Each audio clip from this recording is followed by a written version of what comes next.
మానవ శరీరంలో కిడ్నీ చాలా ముఖ్యమైన అవయవం. మన శరీరంలో 2 కిడ్నీలు ఉంటాయి.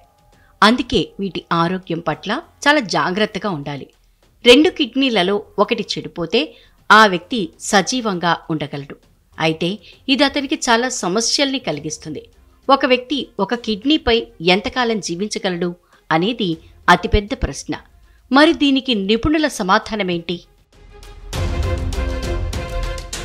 కిడ్నీ ఫెయిల్ అయిన వారిలో చాలామంది ఒకే కిడ్నీపైనే సాధారణ జీవితం గడుపుతున్నారని ఆరోగ్య నిపుణులు అంటున్నారు. ఒక కిడ్నీ పూర్తిగా ఆరోగ్యంగా ఉంటే అది 2 కిడ్నీల పని చేస్తుంది. కానీ అందరికీ అలా ఉండదు. మూత్రపిండాలపై అధిక లోడ్ పడినప్పుడు దాని నష్టం మరింత పెరుగుతుందంటున్నారు నిపుణులు.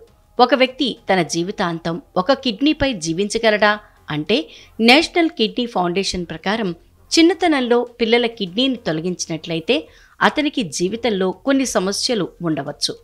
కానీ అతని జీవితం కూడా సాధారణంగా కొనసాగుతుంది. ఒక కిడ్నీపై జీవించడానికి, సరైన జీవితాన్ని గడపటానికి శరీరాన్ని ఆరోగ్యంగా ఉంచుకోవాలి. ఒక కిడ్నీతో జీవించినా అనేక జాగ్రత్తలు తీసుకోవాల్సి ఉంటుంది అని నిపుణులు సూచిస్తున్నారు. లేదంటే మరో కిడ్నీ కూడా పాడై మరణం సంభవించే అవకాశం ఉందంటున్నారు. ఒకే కిడ్నీ ఉన్నవారు సమతుల ఆహారాన్ని తీసుకోవాలి. ఎక్కువ లేదా తక్కువ పోషకాలు తీసుకోకూడదు. ఆల్కహాల్, సిగరెట్ జోలికి పోకూడదు. ఎక్కువ ఉప్పు ఉన్న ఆహారం తీసుకోకూడదు. బయటి వస్తువుల్ని కూడా తినడం అస్సలు మంచిది కాదు. రోజు వాకింగ్ కోసం బయటకు వెళ్ళండి.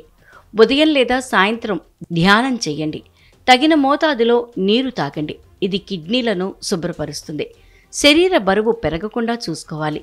క్రమం తప్పకుండా వ్యాయామం చేయండి. ఈ సమాచారం కేవలం మీకు అవగాహన కోసం మాత్రమే. వైద్య చికిత్సకు ఇది ఏమాత్రం ప్రత్యామ్నాయం కాదు.